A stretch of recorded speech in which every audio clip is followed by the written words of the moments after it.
10, 9, 8, 7, 6, 5, 4, 3, 2, 1, 0।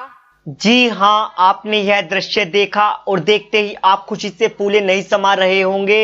और ये हाल आपका ही नहीं पूरे देश का है। एंड आज हम सभी इंडियंस बहुत खुश हैं। आपने देखा कि हमने फाइनली अपना चंद्रयान 3 मिशन सक्सेसफुली लॉन्च कर दिया है। और हम इस वीडियो में जानेंगे चंद्रयान 3 मिशन भारत के लिए इतना इम्पोर्टेंट क्यों है, इससे भारत को क्या क्या फायदे होंगे, कैसे ये चंद्रयान 3 मिशन चंद्रयान 2 मिशन का अपडेटेड वर्जन है, ये भी जानेंगे। वेलकम टू मॉडर्न अफेयर्स, मैं हूं अमित। बात है 1969 की, जब पहली बार इंसान ने स्पेस और मून पर कदम रखा। जी हाँ, हम बात कर रहे हैं अमेरिका के अपोलो 11 की, जब पृथ्वी पर रहने वाले सभी जीवों ने इंसानों की ताकत का लोहा माना था। और इस मिशन से दुनिया के कई देशों के बीच चांद पर पहुंचने की होड़ लग गई। इसके बाद रशिया और चाइना भी चांद पर पहुंचे। अब बारी थी इंडिया की। कैसे इंडिया चांद पर पहुंचा? तारीख 15 अगस्त 1969।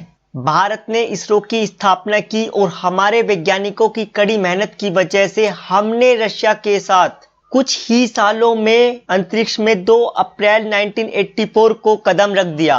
कोई भारतीय पहली बार अंतरिक्ष में जाने में सफल रहा।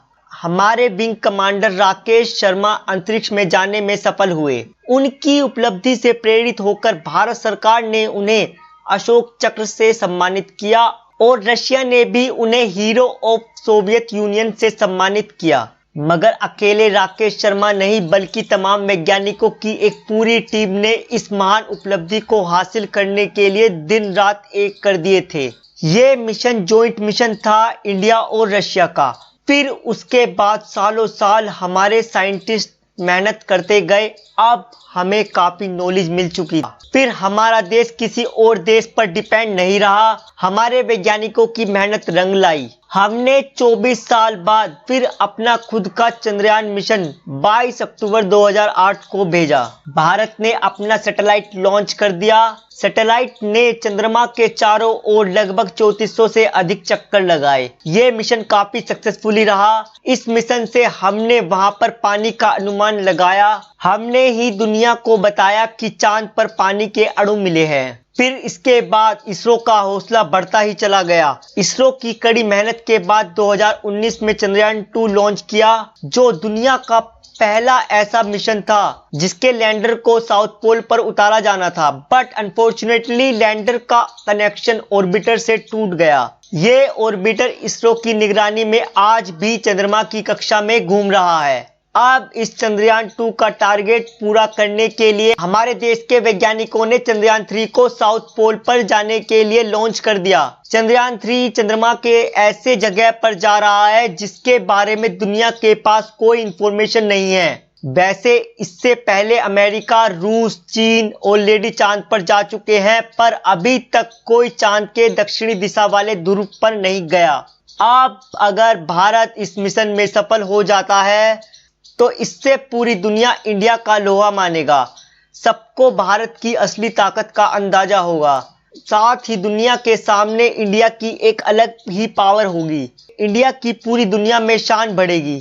देखिए, चंद्रयान 3 बजट की बात करें तो इसमें 615 करोड़ की कॉस्ट आई है, जो कि बाकी देश के मून के मिशन की कॉस्ट से बहुत ही कम है। आज की डेट में इतने में तो बॉलीवुड की फिल्में भी बनने लगी हैं। वैसे कुछ लोगों को ऐसा लग रहा होगा कि इंडिया चंद्रयान 3 भेजे या चंद्रयान 4 भेजे, हमें इससे क्या, ये सब फालतू की चीजें हैं हमारे लिए। फालतू में पैसे वेस्ट कर रही है गवर्नमेंट। तो दोस्तों, मैं आपको बता दूं एक बात, जिसका नॉलेज पर कब्जा उसका पूरी दुनिया पर कब्जा होता है। आप कुछ ऐसे समझिए, अगर आप ताकतवर इंसान हैं और आपको बहुत नॉलेज है तो आप पर कोई जल्दी से उंगली नहीं उठाएगा। अगर उठाएगा तो 10 बार सोचेगा। इसी प्रकार से हमारे से इंफॉर्मेशन लेने के लिए सभी देश हमारे आगे पीछे घूमेंगे। वैज्ञानिकों की माने तो चांद के दक्षिणी ध्रुव पर बहुत बड़े बड़े गहरे गड्ढे हैं।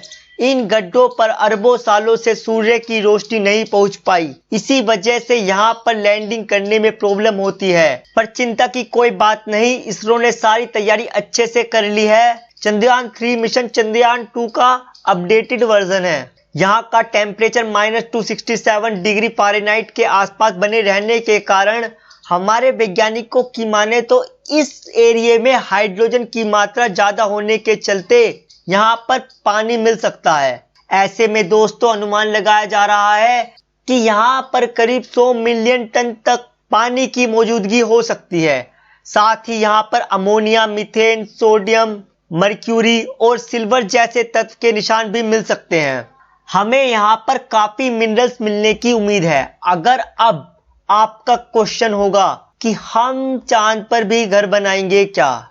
जी हाँ, अगर भारतीय वैज्ञानिकों के अनुसार जो सोचा गया है वो वहां पर मिल गया तो इंसान जल्द ही चांद पर कॉलोनी बसाएगा। और देखा जाए तो चांद पर जाने के लिए अमेरिका, जापान, चाइना, रशिया और यूरोपियन स्पेस एजेंसी भी साउथ पोल पर पहुंचने की होड़ में लगी हुई है। फिलहाल सारी दुनिया की निगाहें हमारे ही चंद्रयान 3 पर टिकी हुई है।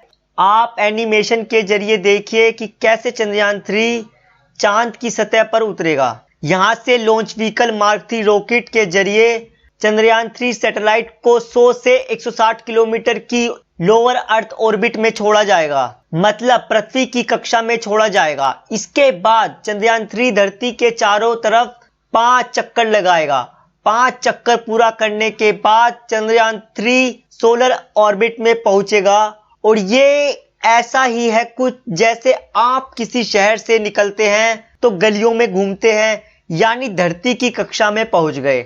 इसके बाद आप सोलर ऑर्बिट में पहुंचते हैं तो यानी आप हाईवे पर पहुंच गए। इसके बाद दूसरे शहर में अपने घर तक पहुंचने से पहले कई गलियों और सड़कों से गुजरना पड़ता है, यानी चंद्रमा के चारों तरफ 5 चक्कर लगाने के बाद चंद्रयान 3 की लैंडिंग होगी।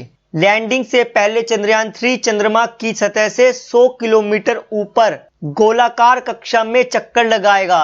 इसके बाद चंद्रयान 3 का एक हिस्सा उससे अलग होकर चांद की धरती की तरफ चला जाएगा। जो हिस्सा चांद की कक्षा में चक्कर लगाता रहेगा उसे मॉड्यूल प्रोपल्शन कहते हैं, और जो हिस्सा चांद की धरती की तरफ जाएगा उसे लैंडर। लैंडर चांद की सतह पर उतरना शुरू कर देगा। लैंडर सतह पर 2 मीटर प्रति सेकंड की गति से नीचे उतरेगा, लेकिन यह सतह पर उतरते समय 0.5 मीटर प्रति सेकंड की गति से उतरेगा, जैसे जमीन के ऊपर हेलीकॉप्टर धीरे धीरे उतरता है, जो यह दर्शाता है कि लैंडिंग इस बार 100% कंफर्म है। लैंडर की लैंडिंग जहां होगी वहां का मुआयना सही से करेगा लैंडर में काफी बड़े बड़े कैमरे और सैकड़ों सेंसर्स लगाए हुए हैं, जिनकी मदद से हमारे वैज्ञानिक को एक एक गड्ढे पहाड़ी का पता चलेगा। दोस्तों, इसके बाद लैंडर अपने आसपास की लोकेशन को देखकर सही जगह उतरने का स्थान ढूंढेगा। इस प्रोसेस में भी काफी दिन लग जाएंगे। जब हमारा लैंडर चांद की धरती पर कदम रखेगा, उसके बाद लैंडर से निकलेगा रोवर, जो चांद की धरती पर घूमेगा, एक एक चीज देखेगा। यहाँ की एक एक चीज की फोटो खींचकर चंद्रमा की कक्षा में घूम रहे ऑर्बिटर को देगा, और ऑर्बिटर सारी इंफॉर्मेशन इसरो को पहुंचाएगा। मतलब रोवर से इंफॉर्मेशन जाएगी ऑर्बिटर पर, और ऑर्बिटर से जाएगी इंफॉर्मेशन हमारे वैज्ञानिकों पर। इस प्रोसेस में भी 15 मिनट लगेंगे। ऐसे हम जानेंगे चांद पर जीवन का रहस्य, जो दुनिया में किसी को नहीं पता। चंद्रयान 2 मिशन में लैंडर का संपर्क टूट जाने के बाद से ही हमारे वैज्ञानिकों ने टाइम वेस्ट न करते हुए कड़ी मेहनत से चंद्रयान 3 मिशन की लॉन्चिंग की है, और इस मिशन में कोई चूक होने की गुंजाइश बिल्कुल नहीं है। ये जो चंद्रमा पर ऑर्बिटर घूम रहा है, चंद्रयान 2 का ही ऑर्बिटर है। इसी का यूज हम इस मिशन में करने वाले हैं। अब आपको हमारी वीडियो के जरिए सही से पता चल गया होगा। हमने आपको बिल्कुल सिंपल तरीके से समझाया है कि कैसे हमारे देश के वैज्ञानिक चांद पर जीवन ढूंढेंगे। आपको हमारी वीडियो अच्छी लगी हो तो लाइक और सब्सक्राइब जरूर करें। ऐसे वीडियो देखने के लिए और हमारी टीम का मोटिवेशन बढ़ाने के लिए ज़्यादा से ज़्यादा वीडियो को शेयर और सब्सक्राइब करें। जय हिंद, जय भारत।